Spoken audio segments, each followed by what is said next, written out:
সময়টি ছিল 1926 সালের 21শে এপ্রিল।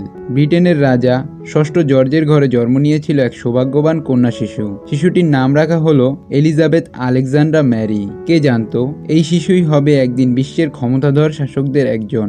এতক্ষণে নিশ্চয়ই ভাবছেন কে এই ব্যক্তি। বলছি ব্রিটেনের রানী দ্বিতীয় এলিজাবেথের কথা।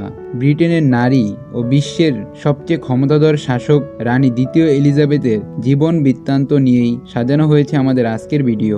মুভ উইথ মডু শেখের আরও একটি নতুন ভিডিওতে আপনাদেরকে স্বাগতম।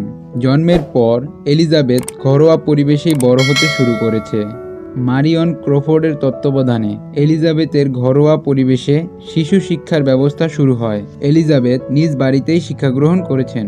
1937 সালে এলিজাবেথের বাবা ষষ্ঠ জর্জ ব্রিটেনের রাজার আসনে বসেন। এলিজাবেথ ছিলেন তখন ব্রিটিশ সিংহাসনের একমাত্র উত্তরাধিকারী। তৎকালীন সময়ে এলিজাবেথ জনসম্মুখে আসতেন না। 1940 সালে এলিজাবেথ প্রথম রেডিও বিবিসিতে শিশুদের উদ্দেশ্যে ভাষণ প্রদান করেন। 1943 সালে মাত্র 16 বছর বয়সে এলিজাবেথ প্রথম জনসম্মুখে আসেন। 1945 সালে তিনি সামরিক বাহিনীতে প্রশিক্ষণের জন্য যোগদান করেন। রানী হওয়ার 5 বছর আগে 1947 সালে এলিজাবেথ প্রিন্স ফিলিপের সাথে দাম্পত্য জীবন শুরু করেন। ইতিহাসের পাতা বলে এক সময় অর্ধবিশ্ব শাসন করত ব্রিটিশ রাজপরিবার। গণতন্ত্রের উত্থানের পর থেকে কালের পরিক্রমায় ইংরেজ শাসকদের ক্ষমতা কমতে থাকলেও তা ব্রিটিশ রাজপ্রধানের ক্ষমতা বা গাম্ভীর্যতার ওপর কখনো ছাপ ফেলতে পারেনি। রানী দ্বিতীয় এলিজাবেথও তার ব্যতিক্রম নয়। রাজা ষষ্ঠ জর্জের মৃত্যুর পর 1952 সালে মাত্র 26 বছর বয়সে ইংল্যান্ডের সিংহাসনে বসেন রানী দ্বিতীয় এলিজাবেথ। ব্রিটিশরা ভালোবেসে তাকে মহারানী এলিজাবেথ বলে।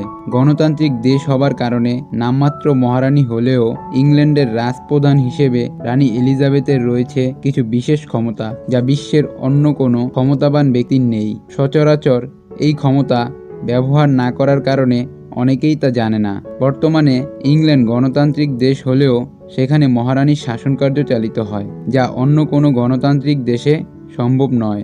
দেশের জনগণ ভোট দিলেও মহারানীর সম্মতিক্রমেই ব্রিটেনের সরকার ও প্রধানমন্ত্রী নির্ধারিত হয়। তিনি সকল আইন ও সংবিধানের ঊর্ধ্বে। তিনি আদেশ করলেই যে কোনো সময় ইংল্যান্ডের সংসদ ভেঙে দিয়ে প্রধানমন্ত্রীকে ক্ষমতাচ্যুত করে নতুন কাউকে ক্ষমতা দিতে পারেন। তিনি চাইলেই সংসদকে না জানিয়েও যে কোনো দেশের সাথে যুদ্ধ ঘোষণা করতে পারেন এবং তা শেষও করতে পারেন।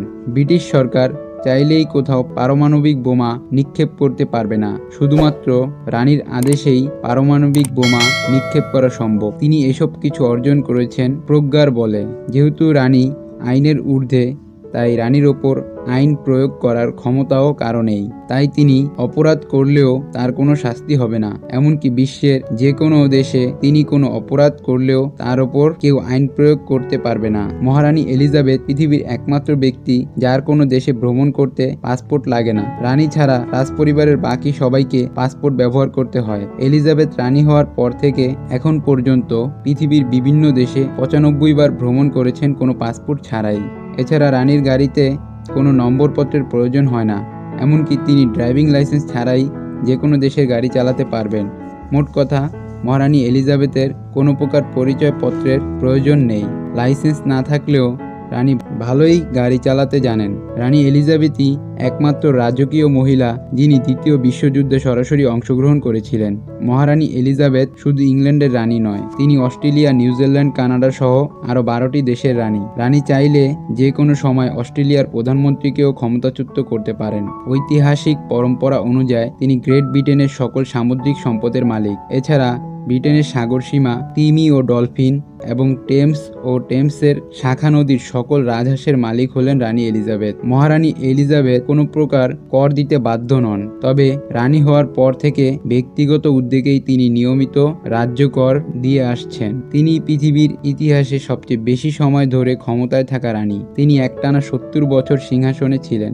ব্রিটিশ রানী দ্বিতীয় এলিজাবেথ তার শাসন আমলে 2 বার বাংলাদেশ সফর করেছিলেন। প্রথমবার বাংলাদেশের স্বাধীনতার আগে 1961 সালে 15 ফেব্রুয়ারি একটি রাজকীয় সফরে ঢাকায় এসেছিলেন রানী দ্বিতীয় এলিজাবেথ। সে সময় তিনি ঢাকার সুগন্ধা স্টেট গেস্ট হাউস, যা বর্তমানে বঙ্গভবন, সেখানে অবস্থান করেছিলেন। প্রেসিডেন্ট হোসাইন মোহাম্মদ এরশাদ ক্ষমতায় থাকাকালীন 1983 সালে দ্বিতীয়বার 4 দিনের সফরে বাংলাদেশে আসেন তিনি। ঢাকার আন্তর্জাতিক বিমানবন্দরে তাকে শুভেচ্ছা জানান তৎকালীন প্রেসিডেন্ট হুসাইন মোহাম্মদ এরশাদ। রাজকীয় সেই সফরের সময় তিনি চট্টগ্রামের একটি মডেল গ্রাম ও গাজীপুরের শ্রীপুর উপজেলার বৈরাগীর চালায় যাওয়ার জন্য ট্রেনে ভ্রমণ করেছিলেন। নিঃসন্দেহে বলা যায় তিনিই বিশ্বের সবচেয়ে ক্ষমতাধর নারী। তার জীবনকার্য ও অদ্ভুত ক্ষমতার জন্য পৃথিবীর সকল মানুষই তাকে শ্রদ্ধার সাথে স্মরণ করে।